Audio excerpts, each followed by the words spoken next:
দ্বিতীয় যে ছোট্ট গল্পটা সেটা হলো একটা 15-16 বছর বয়সের ছেলে, যে কিনা লোকের বাড়ি বাড়ি গিয়ে পুরনো কাগজ, বই, খাতা এসব কেনে আর কাবাড়িওয়ালার দোকানে বিক্রি করে। তো সে প্রত্যেক দিন সকালে বেরোয়, এর বাড়ি ওর বাড়ি, এর বাড়ি ওর বাড়ি করে পুরনো কাগজ, বই, খাতা সে নেয়, ওজন করে, বস্তায় পরে কাবাড়ির দোকানে দিয়ে আসে, আবার বস্তা খালি করে, আবার সারাদিন তার এই চলতে থাকে। তো সেই অঙ্কের শিক্ষক, সেই অঙ্কের মাস্টার মশাই, উনি কোনো এক প্রচণ্ড গ্রীষ্মের দুপুরে কোথাও একটা যাচ্ছেন, রাস্তা জনশূন্য, শুধুমাত্র ওই ছেলেটা পিঠে করে বস্তায় কাগজপত্র নিয়ে সে হেঁটে হেঁটে চলেছে কাবাড়ির দোকানের দিকে।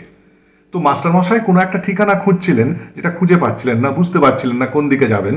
তো তার কাছে একটা ছোট্ট চিরকুটে ওই ঠিকানাটা লেখা ছিল। সেই ঠিকানাটা ওই ছেলেটাকে দেখিয়ে বললেন, বাপ দেখ তো, আমায় বলতে পারিস এই ঠিকানাটা কোন দিকে পড়বে? তো সেই ছেলেটা না কাগজটার দিকে তাকিয়ে বলল, আমি তো পড়তে পারি না। মাস্টারমশাই বললেন, কি রে, তোর পিঠে ওগুলো কি? ছেলেটা বলল, কেন?